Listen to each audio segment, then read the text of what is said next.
Democracy? जैसा कि हमने कल पढ़ा था, what is democracy? According to Abraham Lincoln, democracy is a government, ठीक है, democracy is a government of the people, for the people and by the people, ठीक है, जनता का, जनता के द्वारा, जनता के लिए शासन। ऑफ, देखो, according to Abraham Lincoln and the similar, एक हमने दूसरी डेफिनेशन इसकी पढ़ी थी, what is democracy, similar definition of democracy.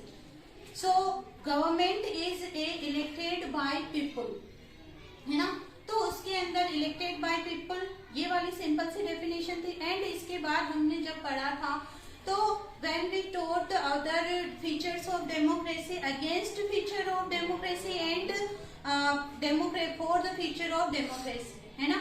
So something is argument of democracy, so feature of democracy and against, जिसके अंदर हमने पढ़ा था कि डेमोक्रेसी अगेंस्ट फीचर जिसमें थे कि स्टेबल, है ना, तो it is not stable, unstable democracy, और अगेंस्ट के अंदर था, जबकि हमने जब उसमें पढ़ा था तो स्टेबल डेमोक्रेसी थी, people for people democracy, by the people and for the people, ठीक है।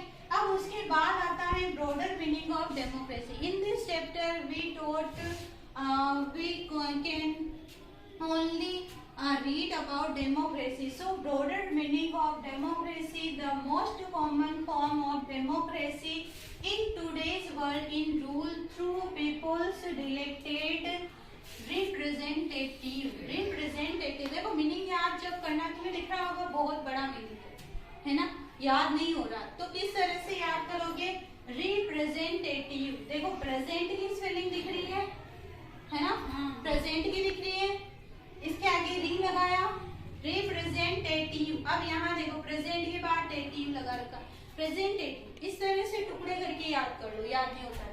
रिप्रेजेंटेटिव का मतलब होता है तुम्हारा जन प्रतिनिधि, वैसे प्रतिनिधि होता है प्रतिनिधि, ठीक है, प्रतिनिधि होता है, प्रतिनिधि जो जनता द्वारा इलेक्टेड है, देखो पीपल्स इलेक्टेड, लोगों के द्वारा चुना हुआ, इलेक्टेड मतलब चुना हुआ, जो तुमने, जैसे तुम बोलो लोग गांव के अंदर वोट डालने जाते हो तो जनता चुनती है, जैसे सरपंच को, है ना, कि हमारा सरपंच ये बनेगा तो हम उसको वोट देते हैं। तो जो हमारा प्रतिनिधि है गांव का, जन प्रतिनिधि होता है कौन, सरपंच।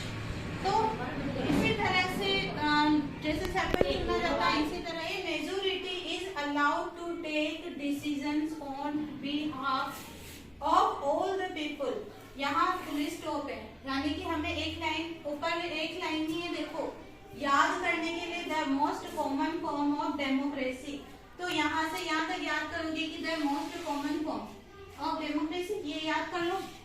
कॉमन फॉर्म का क्या होता है कि मतलब कि सामान्यतया डेमोक्रेसी का जो रूप होता है, फॉर्म यानी रूप, तो सामान्यतया डेमोक्रेसी का मोस्ट अधिकांशतया सामान्यतया रूप होता है इन दिस वर्ल्ड, यानी आज की इस दुनिया में, इन रूल, इस रूल है ना, रूल यानी नियम, थ्रू जिसके अंदर पीपल इलेक्टेड रिप्रेजेंटेटिव, जिसके अंदर लोगों द्वारा अपना जन प्रतिनिधि चुना जाता है।